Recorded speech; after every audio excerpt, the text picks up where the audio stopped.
అదే ఓన్లీ ఒకవేళ ఏ కారణం చేతన్నా పిల్లల్ని తీసుకెళ్ళాలంటే తల్లి కానీ తండ్రి కానీ రావాలి, అంతే తప్ప మామయ్యలు బాబాయిలు ఇటువంటి వాళ్ళు. మీకు ఏమైనా అబ్జెక్షన్ ఉంటే ఇప్పుడే చెప్పండి. మీ పిల్లల బాధ్యత మాది.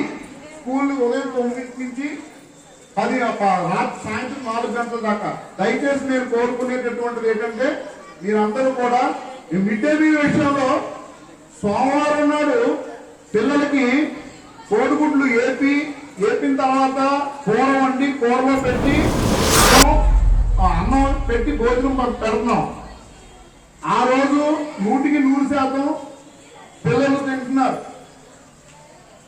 రెండోది మంగళవారం నాడు పులిహోర టమాటా కానీ కొత్తిమీర కానీ స్కూల్కి పిల్లల్ని పంపించండి. మళ్ళీ సాయంత్రం 4 గంటలకి మేము వదులుతాం. ఎటువంటి పరిస్థితుల్లోనూ పిల్లల్ని బయటికి పంపించడం కుదరదు. పెళ్ళి ఉందండి, పండగ ఉందండి, ఎటువంటి ఏం వద్దు.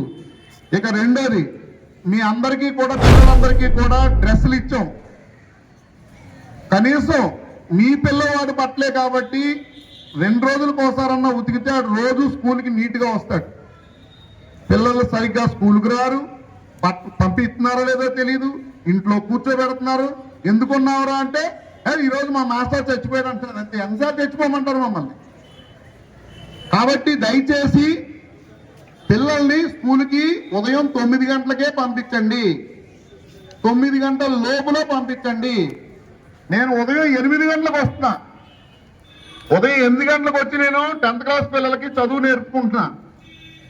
మీరు కూడా 8 గంటల తర్వాత నాకు పంపిస్తే నేను బాధ్యత నాది. పిల్లడు బయటికి వెళ్లకుండా నా దృష్టి నేను ఇక్కడే కూర్చున్నానండి. దయచేసి మీరందరూ కూడా పిల్లల్ని 9ంటికి పంపించండి. 4 గంటలకు వచ్చి తీసుకెళ్ళిపోండి. అంతే తప్ప మధ్యలో వచ్చి మాకు ఇలాగుందండి అలాగుందండి అంటే తప్పనిసరి పరిస్థితి. ఎవరో చచ్చిపోయారు అనుకోండి, తప్పదు తీసుకెళ్ళండి. అంతే తప్ప ఇంటికి వెళ్ళి భోజనం చేసి వచ్చేస్తాడనే మాట అనేటటువంటిది ఉపయోగించకండి. ఇక ముఖ్యమైన విషయం ఏంటంటే MDM ప్రతిరోజు కూడా అదే ఓన్లీ ఒకవేళ ఏ కారణం చేతన్నా పిల్లల్ని తీసుకెళ్ళాలంటే తల్లి కానీ తండ్రి కానీ రావాలి, అంతే తప్ప మామయ్యలు బాబాయిలు ఇటువంటి వాళ్ళని ఎటువంటి పరిస్థితుల్లోనూ వాళ్ళతో పంపించాం. ఎటువంటి పరిస్థితుల్లో పంపించండి. మీకు ఏమైనా అబ్జెక్షన్ ఉంటే ఇప్పుడే చెప్పండి. మీ పిల్లల బాధ్యత మాది. స్కూల్ ఉదయం 9 నుంచి 10 రాత్రి సాయంత్రం 4 గంటల దాకా. దయచేసి నేను కోరుకునేటటువంటిది ఏంటంటే మీరందరూ కూడా మిడ్ డే మీల్ విషయంలో సోమవారం నాడు పిల్లలకి కోడిగుడ్లు ఏపిన తర్వాత కూర వండి కూరలో పెట్టి అన్నం పెట్టి భోజనం పెడుతున్నాం.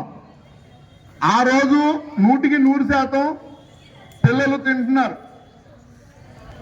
రెండోది మంగళవారం నాడు పులిహోర టమాటా కానీ కొత్తిమీర కానీ పచ్చడితోటి భోజనం పెడుతున్నాం. ఆ రోజు కూడా చక్కగా భోజనం చేస్తున్నారు.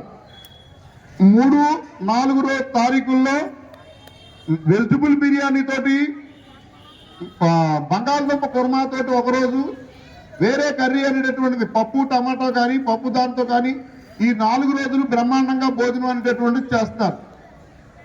5వ రోజు కూడా నిన్నటికి సంబంధించింది కూడా వెజిటబుల్ పలావ్ తోటి కర్రీ ఉంటుంది కాబట్టి పిల్లలు తింటున్నారు.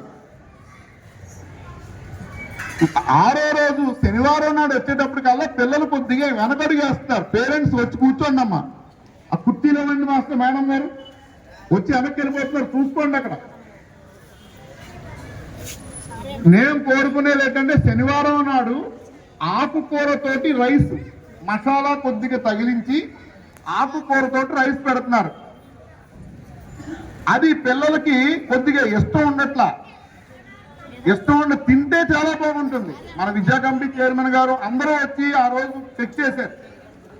కాకపోతే ఏంటంటే దాని మీద కంప్లీట్ గా అనేటటువంటి దాంట్లో నేను నిర్ణయం అనేటటువంటి తీసుకుంటున్నాం. గవర్నమెంట్ సజెషన్ ఇస్తుంది. శనివారం ప్రోగ్రాం ఏం పెట్టాలి అనేటటువంటిది మీరు మీ పిల్లలతోటి రేపు మాకు కబురు పంపించండి. కూలంకుషంగా చాలా తక్కువలో మా స్కూల్ గురించి నేను చెప్పడం జరిగింది. ఇప్పుడు మన వేదిక మీద ఉన్నటువంటి సభ్యులు మాట్లాడతారు.